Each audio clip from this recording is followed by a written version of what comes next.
4వ తారీఖు ఐబొమ్మ రవిని పోలీసు వాళ్ళు Hyderabad city cyber crime police వాళ్ళు అరెస్ట్ చేసి జడ్జి గారి ముందర రిమాండ్ చేసినారు.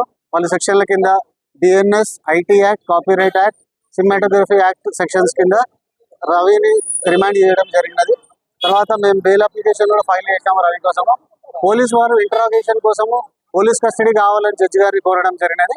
జడ్జి గారు ఇరు పక్షాల వాదనలు విన్న తర్వాత 5 రోజుల కస్టడీ వ్యవధి ఇచ్చినారు. ఇవాళ 5 రోజుల కస్టడీ కంప్లీట్ అయిపోయిన తర్వాత రవిని జడ్జి గారి ముందర ప్రొడ్యూస్ చేసినారు. అయితే ఈ కేసులో రిమాండ్ అప్లికేషన్లోనే రవి మీద ఇంకొక 4 కేసులు అంటే క్రైమ్ 1555 కాకుండా ఇంకో 4 కేసులలో కూడా ఉన్నాడని ఇన్వెస్టిగేటింగ్ ఆఫీసర్ తన రిమాండ్ రిపోర్ట్లో మెన్షన్ చేయడం జరిగినది. కానీ ఇప్పటి వరకు ఏ కేసులో కూడా అందులో పీటీ చేసి పీటీ రిక్వెషన్ తీసుకోలేదు. మాకు 2 days బ్యాక్ తన కస్టడీలో ఉన్నప్పుడు క్రైమ్ 347 అనే ఒక్క కేసులోనే పీటీ రిక్వెషన్ లో మాకు నోటీస్ ఇచ్చినారు. ఇంకా అది జడ్జి గారి ముందర దాన్ని పెట్టి దాన్ని రెగ్యులరైజ్ చేసుకోలేదు.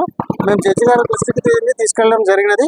అన్ని కేసెస్లలో రవిని డీమ్డ్ కస్టడీ కింద తీసుకోవాలని జడ్జి గారికి మేము సబ్మిట్ చేయడం జరిగినది.